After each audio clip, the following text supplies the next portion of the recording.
Sungguh-sungguh Allah sangat ridho ketika seorang hamba itu makan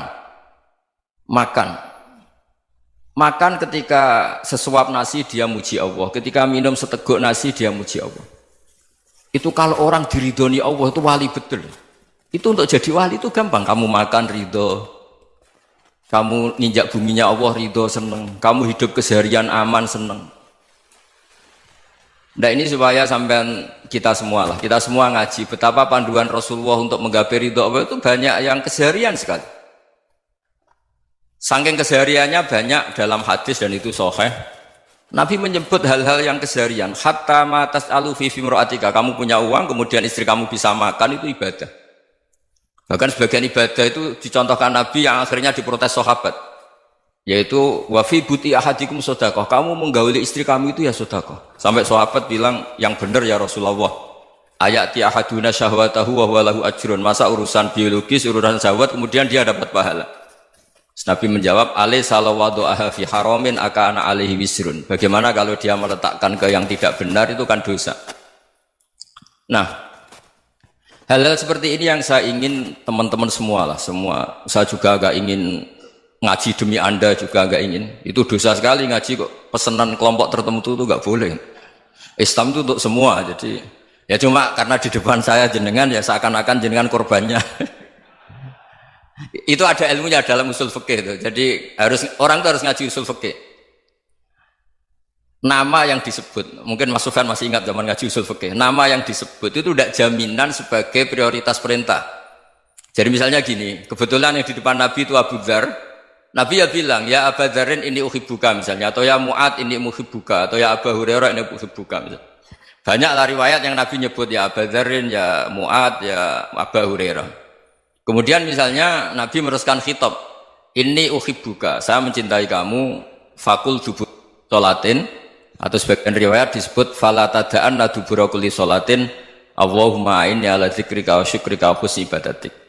Saya mencintai kamu, siapa saja. Mu'ad bisa, Abu Dzar bisa siapa? Saya mencintai kamu, mohon kalau habis sholat kamu jangan lupa wiridan Allahumma a'inni ala dzikrika wa syukrika wa husni ibadatik. Ya Allah, tolong kami permudah supaya mudah ingat engkau.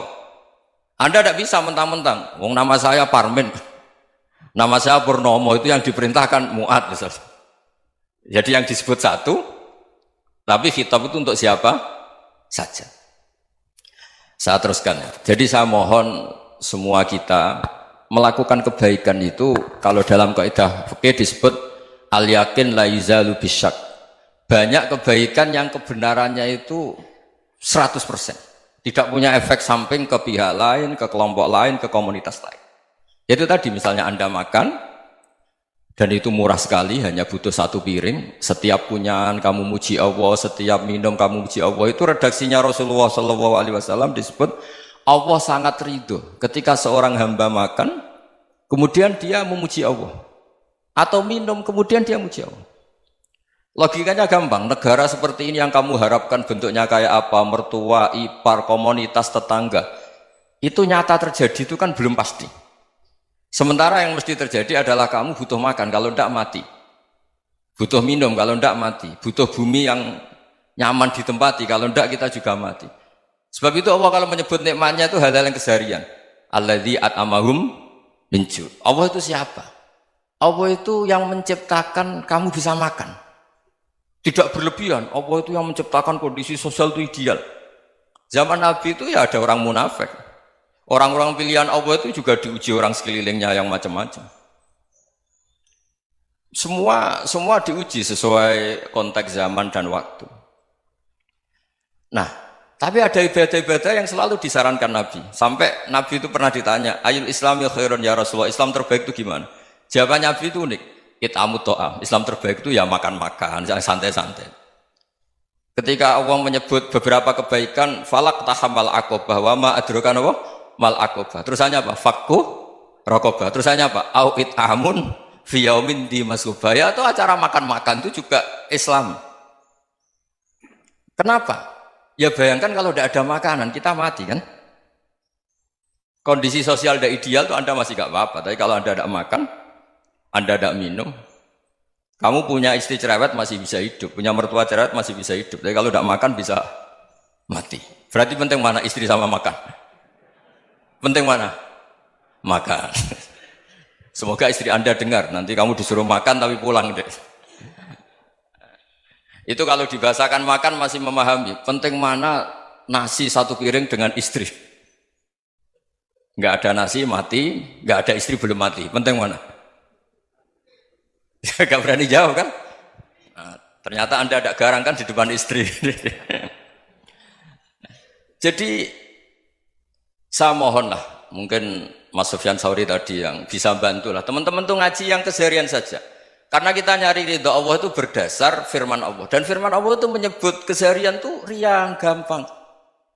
Yaitu tadi misalnya wa min ayatihi manamukum bil laili wan nahar. Termasuk ayat-ayat Allah itu kamu tidur. Maka dulu itu ada guyonan, ada tokoh Mu'tazilah, kelompok dalam Islam yang berpikir manusia itu bisa menentukan ikhtiarnya sendiri. Karena saya bisa duduk, ingin duduk, ingin berdiri, berdiri. Karena kelompok ini nggak terima kalau semua kehendak Allah, nanti bagaimana kalau semua kehendak Allah kok ada hisab ya, ada sanksi.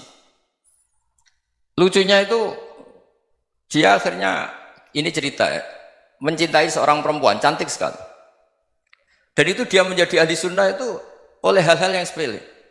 Karena istrinya cantik, ya namanya suami istri itu hubungan intim. Terus ditanya, Mas, masih ingin lagi? Masih. Silahkan diulang lagi. Wah ya tidak bisa. Katanya manusia bisa menentukan yang diinginkan. Itu tobat itu. Itu nggak bisa ditobatkan Mas Sufyan Ats-Tsauri. Orang cantik yang mudah nobatkan orang itu orang cantik. Segampang itu. Akhirnya kita tahu, makanya kalau dalam kitab Hikam itu disebut al-aqil mayyakul madza yaf'alu wa hubi wal ghafil mayyakul madza af'al. Orang yang punya akal karena sadar ini wilayah Allah, semua milik Tuhan. Itu dia tiap hari berpikir, besok Allah akan melakukan apa terhadap dunia ini. Kamu merencanakan sesuatu mau plesir, ternyata gempa. Mau wisata ke Rusia, ternyata perang. Kamu tidak pernah tahu apa yang akan terjadi besok. Wa ma tadri nafsum madza taksibu ghadan. Tapi anda semua kita ini sering punya jadwal permanen. Makanya saya kalau diundang siapa saja, sanad takdir. Yang jelas Gus ini acara penting. Ya masih acara penting nak pangeran ngersakno piye? Kok ape dadi pangeran? Kamu kok mau jadi Tuhan? Itu kadang ya kiai. Penting Gus acara ini jenengan harus memastikan bisa. Loh kamu itu yang ngajarin tauhid, sesuatu itu biadillah kok bilang-bilang apa pasti. Kalau maksa terus tak tobatkan kamu kata saya. Ya kalau gitu Gus bilang insya Allah. Wah itu hati saya, fisik saya, roh saya sudah bilang insya Allah. Tidak usah kamu latih kata saya. Nah hal-hal tauhid keseharian itu gampang sebetulnya. Wal ghafil yaqulu madza af'al. Tapi orang yang lupa Allah dia setiap hari bilang besok apa? Kita bisa melakukan apa? Seakan-akan dia itu aktor, dia penting, dia subjek permanen, dia. Padahal kita ini hanya objek kehendak Allah Subhanahu wa taala. Karena kita yakin sesuatu yang terjadi di alam raya ini kita tidak bisa apa-apa. Makanya saya sering ngaji, sering bilang saya, ketika Anda mensifati Allah, dia yang menghidupkan. Sudah itu tanamkan, sehingga ketika kita mati, santai saja. Kenapa santai? Allah punya cara menghidupkan kita. Zaman kita hidup juga gak tahu caranya ngelola jantung, ngelola paru-paru. Kamu juga gak tahu ngelola oksigen yang tidak beracun, tidak mengandung polusi. Tahu-tahu hidup. Gak ingin tua ya tahu-tahu tua, gak ingin mati tahu-tahu mati. Selama ini kita hidup juga agak tahu apa sebetulnya. Hanya gaya tok, punya jadwal, punya planning. Kalau kamu bisa menentukan pilihan Anda, pasti Anda istrinya cantik, 4 neriman semua, qanaah semua. Nyatanya enggak kan? Sudah 1 jelek, cerewet. Oh itu kan, nyatanya enggak bisa apa-apa Anda kan? Dan kamu bawa mati lagi. Itu kan istri Anda juga gitu, punya keinginan punya suami yang ganteng, yang jabat, yang neriman, yang enggak poligami. Ya enggak kesampaian juga. Kalau kita ngitung tingkat kegagalan kita itu gagal terus. Ya kan? Nah, terus ingat Allah, madza yaf'alu wa bi. Orang yang punya akal selalu berpikir Allah itu menghendaki apa terhadap saya. Lalu sama-sama orang gitu. Ngelihat orang yang serius, itu kata Anda itu pemikir berat, serius, senang punya tokoh yang merengut tuh, karena kamu anggap serius. Tapi sebagian orang anggap orang yang serius itu wong merengut, wong masam, wong muka kok ditekuk. Jadi sama itu hati ya muqallibal qulub tsabbit qalbi ala dinik, karena kita nggak tahu cara berpikir kita tentang orang lain, tentang sekeliling kita. Misalnya kita orang baik yang jenis ngrumat fakir miskin, ada orang bangun masjid mewah itu janggal. Apa artinya masjid mewah kalau banyak orang kelaparan? Tapi kalau yang jenis pendidikan, apa artinya masjid mewah kalau tidak bisa ngaji? Nanti yang jenis infrastruktur, apa artinya ini kalau semuanya punya sudut pandang yang berbeda-beda. Dan Islam mengapresiasi semua kebaikan. Tapi katakan semua kebaikan itu adalah kehendak Allah Subhanahu wa taala. Karena apapun baik Anda itu pakai fasilitas yang diberikan oleh Allah Subhanahu wa taala. Sehingga ini yang disebut kulillah sumadarhum fi khawdihim yal'abun. Ya kembali tadi ke tema-tema bahwa keseharian Anda ini sudah Islami. Saat Anda tidak bisa melakukan apa saja. Saya sering ada jenazah, biasanya kalau tetangga meninggal saya sering disuruh ngelepas. Saya bilang orang ini baik karena sering ngelamun di rumah, sering nganggur di rumah. Ditanya sama anaknya, kenapa Gus nganggur baik? Ya kalau dia nganggur artinya juga agak berbuat sesuatu yang maksiat kan? Ya kan, orang nganggur di rumahnya ya tidak bunuh orang, tidak maling, tidak korupsi, ya namanya nganggur di rumah. Lah cuma istri cara pandang nganggur gak menghasilkan uang itu. Tapi juga gak menghasilkan kriminal kan? Jadi sebenarnya Islam itu makanya kalau sampai ngaji usul fikih itu ada kitab usul fikih namanya Lubul Usul, itu terkenal sekali di pesantren itu. Itu kalau ngapresiasi keseharian itu luar biasa. Izma min mubahin illa wa yatahaqqaqu bihi tarku haramimma. Karena keseharian yang mubah saat Anda lakukan itu ada kehebatan yang luar biasa, yaitu meninggalkan haram. Makanya dulu banyak orang-orang alim ketemu temannya itu guyon sampai semalaman. Itu biasanya yang semangat Islam itu kiai kok tidak tahajud, kiai kok tidak witir. Orang yang sedang mapan uangnya banyak, malam itu tidak kelayaban itu sudah luar biasa. Melawan nafsu supaya tidak maksiat itu sudah luar biasa. Supaya lupa guyon sama temannya semalaman sampai subuh.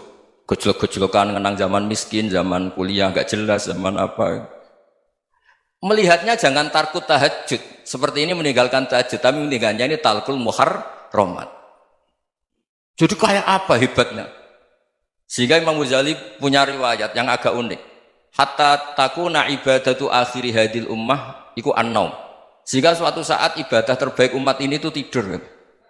Itu kan riwayat kontroversi. Ketika Imam Ghazali tanya, kenapa iya? Kenapa kamu mulai keluar dari rumah itu sudah banyak maksiat? Melihat perempuan yang enggak mahram, melihat fenomena. Tapi kalau kamu tidur itu enggak melihat apa-apa. Tapi juga kamu jangan nganggap tidur itu ibadah betul. Saatnya melakukan fardu ain malah masih tidur. Tapi itu sudut pandang yang menjadikan kita Islam itu gampang. Jadi saat Anda tidak bisa aktivitas apa-apa, misalnya ada beberapa orang yang lumpuh. Lumpuh itu memang nggak bisa Jumatan, nggak bisa ibadah, tapi dia juga nggak bisa maksiat. Tidur itu memang Anda saat itu tidak bisa tahajud, tidak bisa witir, tapi saat itu ada zina, ada maling, tidak gosipkan orang, tidak bully orang, tidak menanamkan kebencian, tidak hasud. Sehingga tidur menurut Allah Ta'ala wa min ayatihi manamukum billaili apa? Wan-nahar. Karena di tidur itu selain ada unsur istirahat, jaga kestamina, juga ada unsur meninggalkan beberapa keburukan. Nah saya mohon ibadah yang keseharian ini kita jaga. Supaya kita semua baca ayat itu fasih. Fasih itu tertanam di hati. Allah itu siapa? Alladzi at'amahum min ju'i wa amanahum min khauf. Dan Allah kalau cerita di Quran itu anna sababnal ma'a sabba thumma syaqaqnal ardha wa syaqqa fa ambatna fiha habba wa inaba wa qadba wa zaituna wa nakhla wa hadaika hulba. Kamu tahu saya ini siapa, kata Allah? Saya ini adalah Tuhan yang menurunkan air, kemudian ada tanaman banyak. Habba wa inaba wa qadba, ada zaitun, ada tin, kalau orang Jawa mungkin ada tela, ada padi, ada mangga, ada pisang. Sudah. Wa inaba wa zaituna wa nakhla wa hadaika hulba, ada perkebunan yang lebat. Tujuannya apa? Mata Allahkum, silahkan kamu pakai, kamu nikmati. Tapi karena kadang kita ini punya ide-ide besar. Tadi untuk syukur saja nunggu punya istri riman, rumah baik, tetangga baik, komunitas baik, semuanya baik baru syukur. Lama-lama nanti ada di surga, syukurnya nunggu surga paling kelas A. Itu sudah ada yang menghuni Rasulullah, kamu nggak boleh di situ. Masa untuk syukur saja? Repotnya Masya Allah. Jadi mohonlah Quran yang kalau Anda hafalkan juz sama itu kan ada ayat-ayat yang kayak tadi. Ya, fal yanzuril insanu ila ta'ami. Coba lihat Apa yang kamu makan ya? Dari mana? Dan untuk mempertahankan hidup kamu keseharian. Jadi jangan kira ibadah itu harus membentuk komunitas yang versi Anda. Ibadah itu harus yang hal yang mulu-mulu. Kesehariannya Anda alami. Loh ini saya tidak bikin-bikin. Saya ngaji bukan karena berdasar pesanan. Itu ayat yang saya baca kan betul ada ayatnya kan. Fal yang dzuril insanu ila ta'ami. Anna soba benal ma'ah soba. Thumma syaqaqnal ardo syaqqa. Fa'ambasna fiha habba wa inabau wa qadba wa zaitunaw wa nakhla wa hadaika ghulba. Terusannya apa? Mata'al lakum. Silakan kamu nikmati. Mata itu silakan kamu nikmati. Ya kayak sampean dikasih hidangan ya makan. Ya sudah makan, habis makan ya minum, habis itu ngantuk ya tidur, ya sudah normal-normal saja. Kayak apa indahnya Islam? Tapi Anda mencari Islam yang gimana lagi? Nah itu yang diajarkan guru-guru kita, diajarkan sanad kita sampai Wali Songo, sampai Rasulullah SAW.